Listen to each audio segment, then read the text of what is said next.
केंद्र सरकार के सभी मंत्रीगण, सभी सांसदगण, सरकार के सभी कर्मचारी, अन्य महानुभाव और मेरे प्यारे साथियों, आज हम सभी एक नए इतिहास को बनते देख रहे हैं।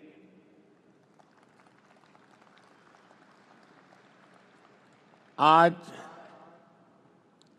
विक्रम संवत 2082 फाल्गुन कृष्ण पक्ष विजया एकादशी, ये महत्वपूर्ण शुभ दिन माघ 24 शक संवत 1947 का पुण्य अवसर और आज की प्रचलित भाषा में कहूं तो 13 फरवरी का ये दिन भारत की विकास यात्रा में एक नए आरंभ का साक्षी बन रहा है। हमारे शास्त्रों में विजया एकादशी का बहुत महत्व रहा है। इस दिन जिस संकल्प के साथ आगे बढ़ते हैं उसमें विजय अवश्य प्राप्त होती है। आज हम सभी भी विकसित भारत का संकल्प लेकर सेवा तीर्थ में, कर्तव्य भवन में प्रवेश कर रहे हैं। अपने लक्ष्य में विजयी होने का दैवीय आशीर्वाद हमारे साथ है। मैं आप सभी को, पीएमओ की पूरी टीम को, कैबिनेट सचिवालय और विभिन्न विभागों के सभी कर्मचारियों को सेवा तीर्थ और नए भवनों की बधाई देता हूं। मैं इनके निर्माण से जुड़े सभी इंजीनियर्स का और श्रमिक साथियों का आभार व्यक्त करता हूं। साथियों,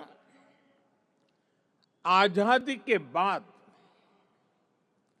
साउथ ब्लॉक और नॉर्थ ब्लॉक जैसी इमारतों से देश के लिए अनेक अहम निर्णय हुए, नीतियां बनी। लेकिन ये भी सच है कि ये इमारतें ब्रिटिश साम्राज्य के प्रतीक के तौर पर बनाई गई थी। इन इमारतों को बनाने का मकसद भारत को सदियों तक गुलामी की जंजीरों में जकड़े रखना था। साथियों, आप भी जानते हैं, एक समय था जब कोलकाता शहर देश की राजधानी हुआ करता था। लेकिन 1905 के बंगाल विभाजन के उस दौर में कोलकाता ब्रिटिश विरोधी आंदोलन का प्रबल केंद्र बन चुका था और इसलिए अंग्रेजों ने 1911 में भारत की राजधानी को कोलकाता से दिल्ली शिफ्ट किया और उसी के बाद अंग्रेजी हुकूमत की जरूरतों और उसकी सोच को ध्यान में रखकर नॉर्थ ब्लॉक, साउथ ब्लॉक जैसी इमारतें बनाने का काम शुरू हुआ।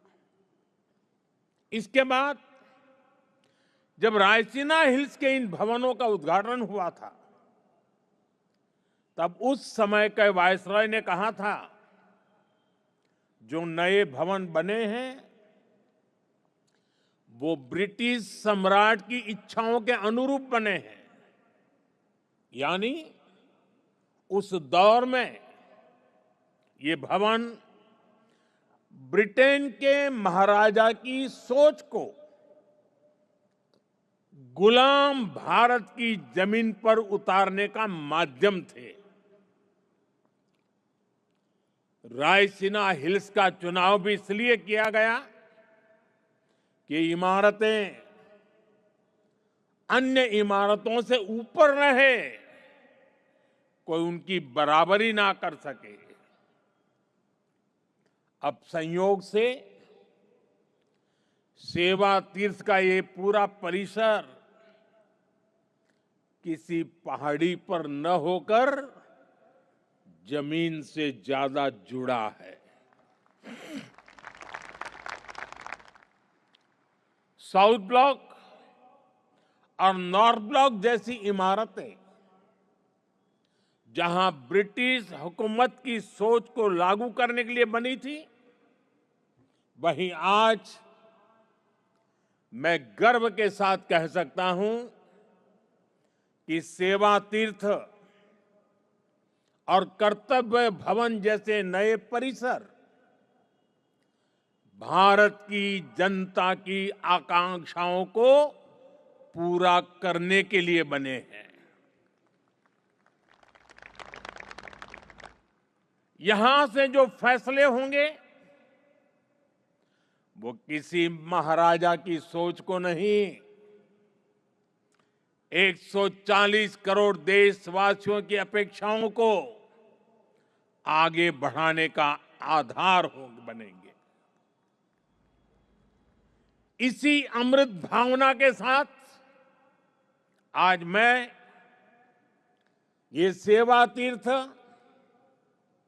एक कर्तव्य भवन भारत की जनता को समर्पित कर रहा हूं। साथियों, इस समय 21वीं सदी का पहला क्वार्टर पूरा हो चुका है। ये आवश्यक है कि विकसित भारत की हमारी कल्पना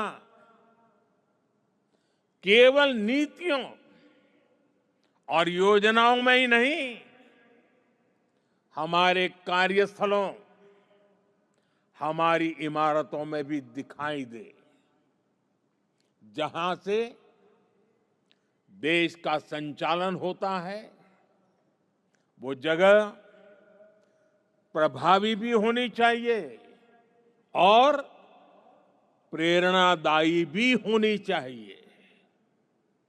वो इम्प्रेसिव भी हो और इंस्पायरिंग भी हो।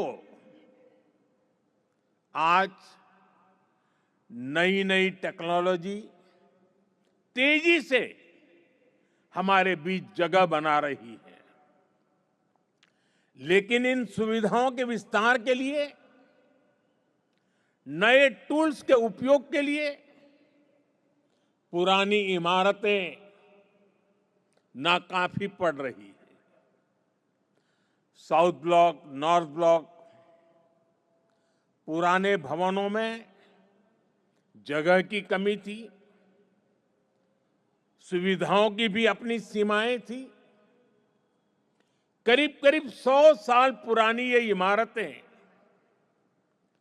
भीतर से जर्जर होती जा रही थी। इसके अलावा भी कई चुनौतियां थी। मैं समझता हूं इन चुनौतियों के बारे में भी देश को निरंतर बताया जाना जरूरी है। जैसे आजादी के इतने दशकों के बाद भी भारत सरकार के अनेकों मंत्रालय दिल्ली के 50 से ज्यादा अलग अलग स्थानों से चल रहे हैं। हर साल इन मंत्रालयों की इमारतों के किराए पर ही प्रति वर्ष 1,500 करोड़ रुपए से ज्यादा खर्च हो रहे हैं। हर रोज 8 से 10,000 कर्मचारियों को एक इमारत से दूसरी इमारत में जाने का लॉजिस्टिक खर्च अलग होता था। अब सेवा तीर्थ और कर्तव्य भवनों के निर्माण से ये खर्च कम होगा, समय बचेगा और कर्मचारियों के समय की इस बचत से प्रोडक्टिविटी बढ़ेगी। साथियों, इस बदलाव के बीच निश्चित तौर पर पुराने भवन में बिताए गए वर्षों की स्मृतियां हमारे साथ रहेगी। अलग अलग समय की चुनौतियों से जूझते हुए वहां से कई महत्वपूर्ण फैसले किए गए हैं। वहां से देश को नई दिशा मिली, सुधार की अनेक पहलें हुई। वो परिसर, वो इमारत भारत के इतिहास का अमर हिस्सा है। इसलिए हमने उस भवन को देश के लिए समर्पित म्यूजियम बनाने का फैसला किया है। वो युगे युगीन भारत म्यूजियम का ही हिस्सा होगी। वो इमारत देश की आने वाली पीढ़ी के लिए एक प्रेरणा केंद्र बनेगी। नई पीढ़ी के युवा जब वहां जाएंगे तो ऐतिहासिक लेगेसी उनका मार्गदर्शन करेगी। साथियों, विकसित भारत की इस यात्रा में ये बहुत जरूरी है कि भारत गुलामी की मानसिकता से मुक्त होकर आगे बढ़े।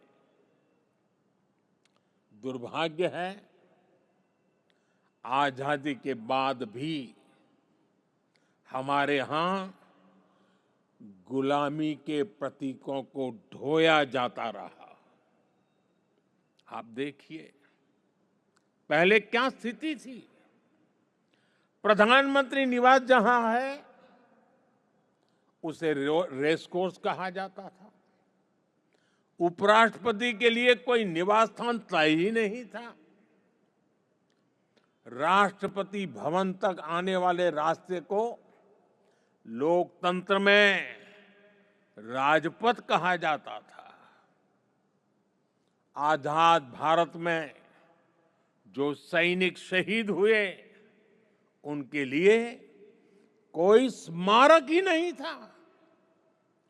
जो सुरक्षा बल, जो पुलिसकर्मी शहीद हुए उनके लिए भी कोई स्मृति स्थल नहीं था। यानी 1947 में स्वतंत्र हुए देश की राजधानी, जहां से देश के बड़े बड़े निर्णय होते थे, वो पूरी तरह गुलामी की मानसिकता में जकड़ी हुई थी। दिल्ली की इमारतों, सार्वजनिक स्थानों, ऐतिहासिक स्थलों पर गुलामी के चिन्ह ही भरे पड़े हैं। लेकिन साथियों, कहते हैं ना, समय का चक्र कभी भी एक जैसा नहीं रहता। 2014 में देश ने तय किया कि गुलामी की मानसिकता अब और नहीं चलेगी। हमने गुलामी की इस मानसिकता को बदलने का अभियान शुरू किया। हमने वीरों के नाम नेशनल वॉर मेमोरियल बनाया। हमने पुलिस की वीरता को सम्मान देने के लिए पुलिस स्मारक बनाए। रेस कोर्स रोड उसका नाम बदलकर लोक कल्याण मार्ग रखा गया।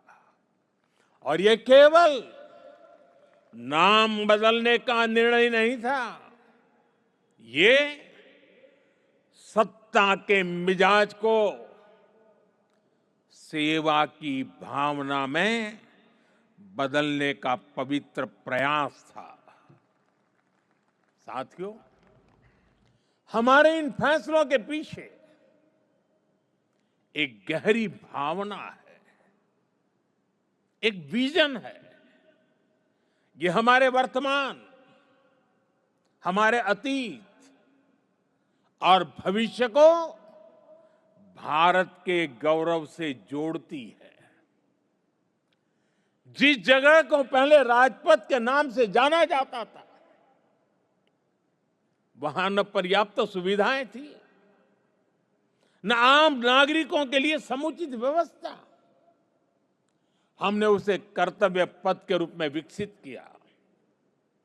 आज वही स्थान परिवारों, बच्चों, देश भर से आने वाले नागरिकों के लिए एक जीवंत सार्वजनिक स्थल बन चुका है। इसी परिसर में नेताजी सुभाष चंद्र बोस की भव्य प्रतिमा स्थापित की गई।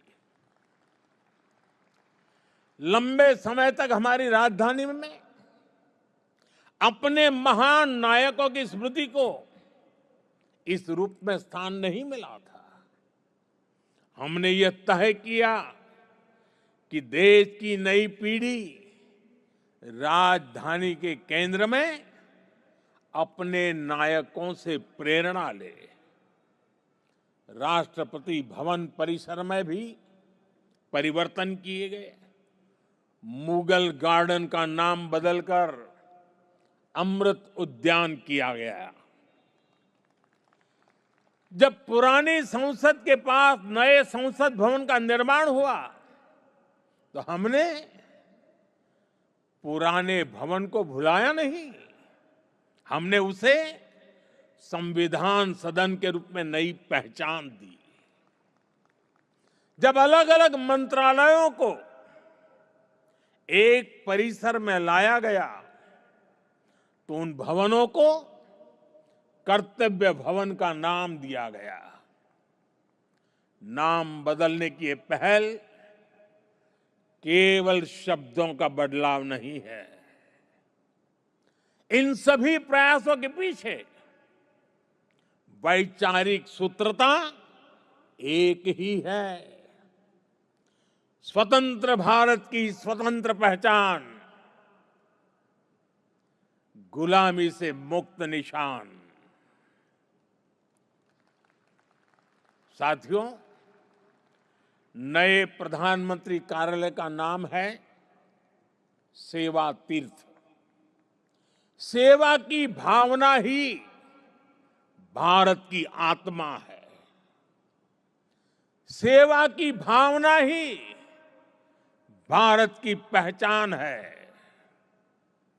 श्री रामकृष्ण परमहंस जी कहते थे, शिव ज्ञान से जीव ज्ञान सेवा। यह विचार केवल आध्यात्मिक नहीं है, यह राष्ट्र निर्माण का दर्शन है। यह भवन हमें हर क्षण याद दिलाएगा कि शासन का अर्थ सेवा है, दायित्व का अर्थ समर्पण है। हमारे शास्त्रों में भी कहा गया है, सेवा परमो धर्म, अर्थात सेवा ही सबसे बड़ा धर्म है। भारतीय संस्कृति का यही विचार प्रधानमंत्री कार्यालय और सरकार का विजन है। इसलिए सेवा तीर्थ ये केवल एक नाम नहीं, ये एक संकल्प है। सेवा तीर्थ यानी नागरिक की सेवा से पवित्र हुआ स्थल, सेवा के संकल्प को सिद्धि तक ले जाने का स्थल। तीर्थ का अर्थ भी होता है तरति अनेन इति तीर्थ, अर्थात जो तारने की, पार करने की क्षमता रखे, जो लक्ष्यों की प्राप्ति में सहायक हो, वो तीर्थ है। आज भारत के सामने भी विकसित भारत का लक्ष्य है, आत्मनिर्भर भारत का लक्ष्य है। हमें करोड़ों देशवासियों को गरीबी से मुक्ति दिलानी है। हमें देश को गुलामी की मानसिकता से मुक्ति दिलानी है, और ये काम सेवा के सामर्थ्य से ही सिद्ध होगा। साथियों, आज जब भारत रिफॉर्म एक्सप्रेस पर सवार है, आज जब भारत अंतर्राष्ट्रीय संबंधों की एक नई गाथा लिख रहा है, आज जब नए नए ट्रेड एग्रीमेंट्स संभावनाओं के नए दरवाजे खोल रहे हैं, जब देश सैचुरेशन के लक्ष्य की ओर तेजी से बढ़ रहा है, तो सेवा तीर्थ और कर्तव्य भवनों में आप सबके काम की नई गति और आपका नया आत्मविश्वास देश के लक्ष्यों को प्राप्त करने में बहुत बड़ी भूमिका निभाएगा। साथियों, हमारी संस्कृति कहती है, हर शुभ कार्य से पहले स्वस्ति वाचन, मंगल की कामना, शुभ का संकल्प, वेद का मंत्र हमें दिशा देता है। आनो भद्राः क्रतवो यन्तु विश्वतः, अर्थात कल्याणकारी विचार हर दिशा से हम तक आते रहें, यही इस भवन की आत्मा होनी चाहिए। भारत के महान लोकतंत्र में जनता के विचार ही हमारी शक्ति है, जनता के सपने ही हमारी पूंजी है, जनता की अपेक्षाएं हमारी प्राथमिकता है, जनता की आकांक्षाएं ही हमारा मार्गदर्शन है। इन भावनाओं और इस भवन के बीच कोई दीवार नहीं होनी चाहिए, कोई दूरी नहीं होनी चाहिए। जब आप जनता के सपनों को समझेंगे, तभी नीतियां जीवंत होगी। जब आप जनता की आकांक्षाओं को महसूस करेंगे, तभी निर्णय प्रभावी होंगे। पिछले 11 वर्षों में हमने गवर्नेंस का एक नया मॉडल देखा है, एक ऐसा मॉडल जहां निर्णय का केंद्र भारत का नागरिक है। नागरिक देवो भव, ये केवल वाक्य नहीं है, ये हमारी कार्य संस्कृति है। इसे आत्मसात कर आपको इन नए भवनों में प्रवेश करना है। सेवा तीर्थ में लिया गया हर निर्णय, यहां चलने वाली हर फाइल, यहां बिताया गया हर क्षण 140 करोड़ देशवासियों के जीवन को बेहतर बनाने के लिए होना चाहिए। मैं हर अधिकारी से, हर कर्मचारी से, हर कर्मयोगी से कहना चाहता हूं, जब भी आप इस भवन में कदम रखें, पल भर के लिए रुक जाएं, कुछ क्षण ठहरे, अपने आप से पूछे, क्या आज का मेरा कार्य करोड़ों देशवासियों के जीवन को आसान बनाएगा? यही आत्ममंथन इस स्थान की सबसे बड़ी शक्ति बनेगा। साथियों, हम यहां अधिकार दिखाने नहीं आए हैं, हम यहां जिम्मेदारी निभाने आए हैं।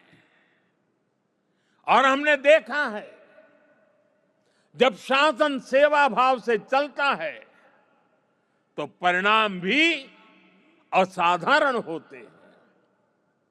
और तभी तो 25 करोड़ लोग गरीबी से बाहर निकलते हैं, तभी तो अर्थव्यवस्था नई गति पकड़ती है।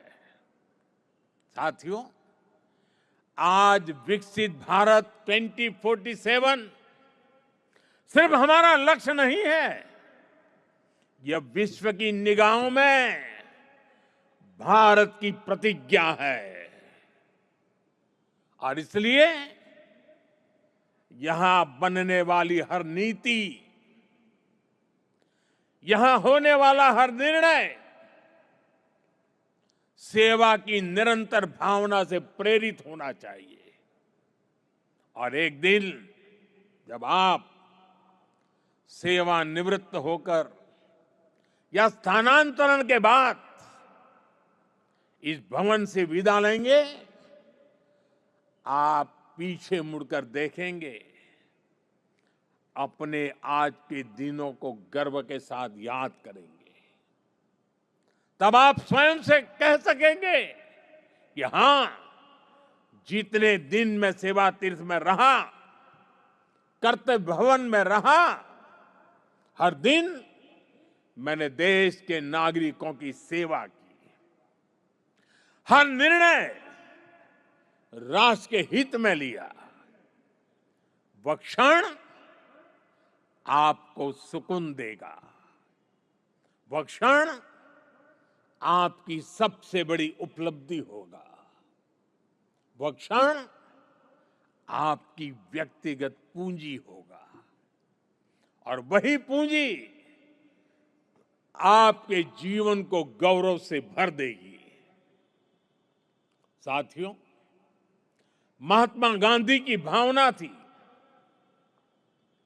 कर्तव्य की बुनियाद पर ही अधिकार की भव्य इमारत का निर्माण होता है। जब हम अपना कर्तव्य निभाते हैं तो बड़ी से बड़ी चुनौती से टकरा सकते हैं, उसका समाधान कर सकते हैं। हमारे संविधान निर्माताओं ने इसलिए ही कर्तव्य पर बहुत जोर दिया है। और इसलिए हमें याद रखना है, कोटि कोटि देशवासियों के सपनों को साकार करने का आधार है कर्तव्य। कर्तव्य आरंभ है, कर्तव्य इस जीवंत राष्ट्र की प्राणवायु है। करुणा और कर्मठता के स्नेह सूत्र में बंधा कर्म है कर्तव्य, संकल्पों की आस है कर्तव्य, परिश्रम की पराकाष्ठा है कर्तव्य, हर समस्या का समाधान है कर्तव्य, विकसित भारत का विश्वास है कर्तव्य। कर्तव्य समता है, कर्तव्य ममता है, कर्तव्य सार्वभौमिक है, कर्तव्य सर्वस्पर्शी है। सबका साथ, सबका विकास के भाव में पिरोया मंत्र है कर्तव्य। राष्ट्र के प्रति समर्पण का भाव है कर्तव्य। हर जीवन में ज्योति जगा दे वो इच्छा शक्ति है कर्तव्य। आत्मनिर्भर भारत का उल्लास है कर्तव्य। भावी पीढ़ी के उज्जवल भविष्य की गारंटी है कर्तव्य। मां भारती की प्राण ऊर्जा का ध्वजवाहक है कर्तव्य। राष्ट्र के प्रति भक्ति भाव से किया हर कार्य है कर्तव्य।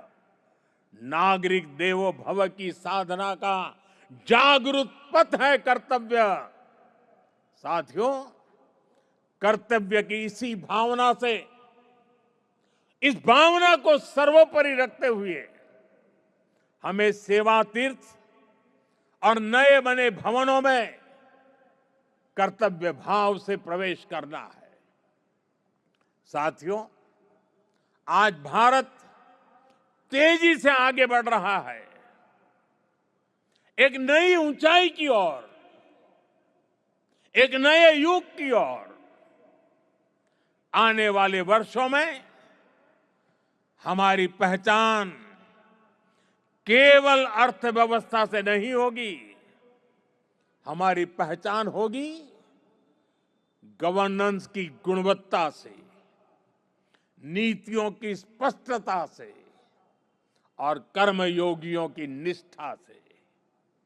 सेवा तीर्थ और कर्तव्य भवनों में लिया गया हर निर्णय केवल एक फाइल का फैसला नहीं होगा, 2047 के विकसित भारत की दिशा तय करेगा। याद रखिए, 2047 का लक्ष्य सिर्फ एक तारीख नहीं है, वो 140 करोड़ सपनों की समय सीमा है। इस यात्रा में हर संस्थान महत्वपूर्ण है, हर अधिकारी महत्वपूर्ण है, हर कर्मचारी, हर कर्मयोगी महत्वपूर्ण है। मैं चाहता हूं सेवा तीर्थ संवेदनशील शासन का प्रतीक बने, नागरिक केंद्रीय व्यवस्था का रोल मॉडल बने। ऐसा स्थान जहां सत्ता नहीं, सेवा दिखे, जहां पद नहीं, प्रतिबद्धता दिखे, जहां अधिकार नहीं, उत्तरदायित्व दिखे। मुझे पूरा विश्वास है हमारा संकल्प इतिहास लिखेगा, हमारा परिश्रम पीढ़ियों को दिशा देगा। मैंने लाल किले से कहा था, यही समय है, सही समय है।